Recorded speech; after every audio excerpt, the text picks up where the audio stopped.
Queridos hermanos y amigos, con la gracia de Dios vamos a compartir el comentario al Evangelio de este cuarto domingo del tiempo de Adviento, ya a las puertas de la Navidad. El Evangelio de este domingo es el de San Lucas en el capítulo 1, 26-38, el anuncio a María de la encarnación del Hijo de Dios.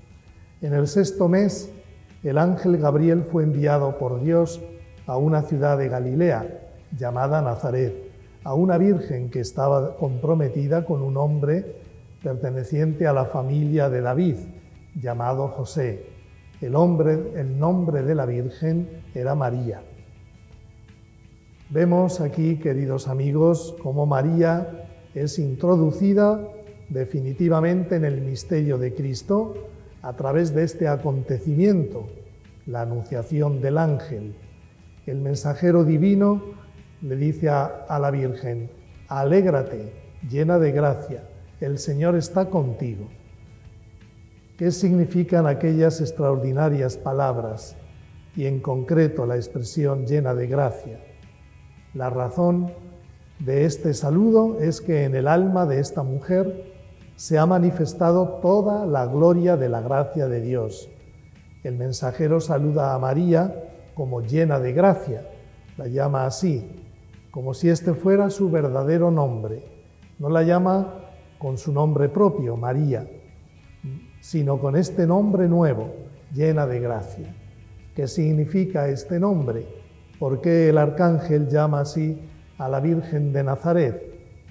En el lenguaje de la Biblia, gracia significa un don especial que tiene la propia fuente en la vida de Dios mismo, en la vida trinitaria de Dios que es amor. La plenitud de gracia, anunciada por el ángel, significa el don de Dios mismo.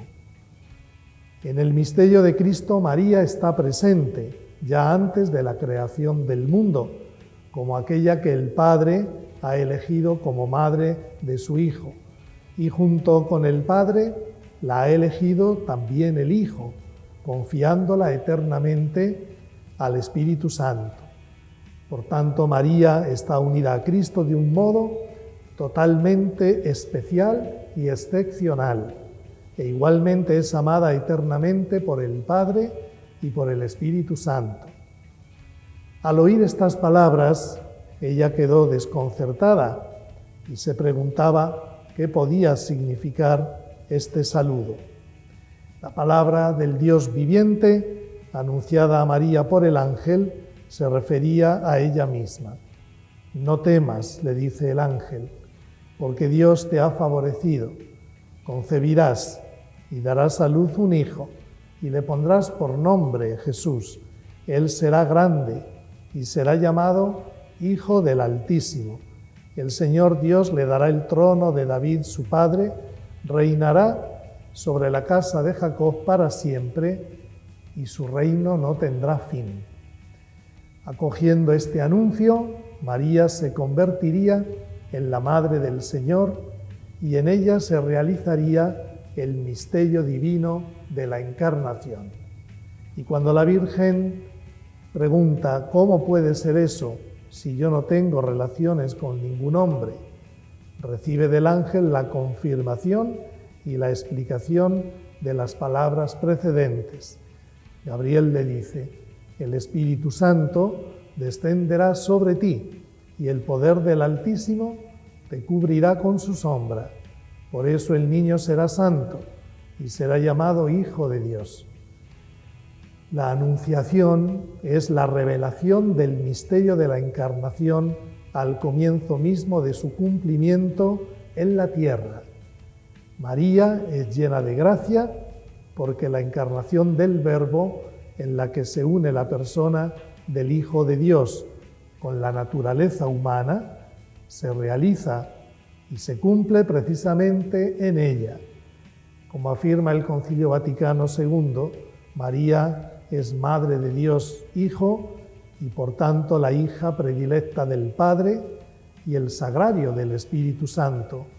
Con un don de gracia tan eximia, antecede con mucho a todas las criaturas celestiales y terrenas. Esta plenitud de gracia se ha manifestado en la Madre de Dios por el hecho de que ha sido redimida de un modo eminente, en virtud de la riqueza de la gracia del Hijo, en razón de los méritos redentores del que sería su Hijo, Jesucristo. María ha sido preservada de la herencia del pecado original. De esta manera, desde el primer instante de su concepción, es decir, desde el primer momento de su existencia, María es de Cristo. Participa de la gracia salvífica y santificante de aquel amor que tiene su inicio en el Hijo eterno del Padre, que mediante la encarnación se ha convertido en su propio Hijo.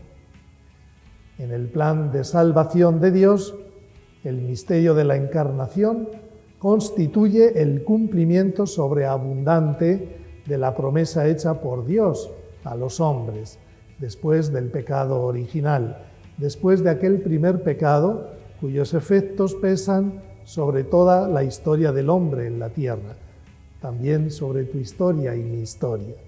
Viene al mundo un Hijo que derrotará el mal del pecado en su misma raíz. La victoria del Hijo de la mujer no sucederá sin una dura lucha que penetrará toda la historia humana. María, Madre del Verbo encarnado, está situada en el centro mismo de aquella lucha que acompaña la historia de la humanidad en la tierra y la historia misma de la salvación. En esta historia María sigue siendo una señal de esperanza segura. Gabriel habría nombrado de modo significativo a Isabel, que en edad avanzada y estéril había concebido de su marido Zacarías un hijo por el poder de Dios. Por eso le dice a la Virgen: también tu parienta Isabel concibió un hijo a pesar de su vejez, y la que era considerada estéril ya se encuentra en su 6º mes, porque no hay nada imposible para Dios. El mensajero divino se había referido a cuanto había acontecido en Isabel para responder a esa pregunta de María: ¿cómo será esto, puesto que yo no conozco varón? Esto sucederá precisamente por el poder del Altísimo, como y aún más que en el caso de Isabel. El Padre de las Misericordias quiso que precediera a la encarnación la aceptación de parte de la Madre predestinada. Y María da este consentimiento después de haber escuchado todas las palabras del mensajero. María dijo entonces: yo soy la servidora del Señor, que se cumpla en mí lo que has dicho. Y el ángel la dejó. María, que ha llegado a estar realmente presente en el misterio de Cristo, precisamente porque ha creído. Cuando Dios revela, hay que prestarle la obediencia de la fe, por la que el hombre se confía libre y totalmente a Dios. Esta descripción de la fe encontró una realización perfecta en María. Nosotros estamos también llamados no solo a creer en Dios, sino a obedecer a Dios. En la Anunciación, María se abandona en Dios completamente, manifestando la obediencia de la fe a aquel que le hablaba a través de su mensajero y prestando el homenaje de su entendimiento y de su voluntad. María ha respondido con todo su yo humano, femenino, y en esta respuesta de fe estaban contenidas una cooperación perfecta con la gracia de Dios, que previene y socorre, y una disponibilidad perfecta a la acción del Espíritu Santo. Perfecciona constantemente la fe por medio de sus dones. El sí de María ha decidido desde el punto de vista humano la realización del misterio divino. María ha pronunciado este sí por medio de la fe. Por medio de la fe se confió a Dios sin reservas y se consagró totalmente a sí misma, como esclava del Señor, a la persona y a la obra de su Hijo. También nosotros, queridos hermanos, estamos llamados a la fe, a la obediencia de la fe y a esa cooperación con toda nuestra persona en el plan de redención de la humanidad, como hizo María. El Padre quiso necesitar de María, el Padre quiso necesitar de San José. Ahora también el Padre necesita de cada uno de nosotros, sus hijos, para que pongamos al servicio de la obra de la redención, unidos a Cristo, toda nuestra inteligencia, nuestra voluntad, todo nuestro cuerpo y nuestra alma. Que aprendamos de la Santísima Virgen María a ser verdaderos cooperadores con Cristo en la obra de la redención.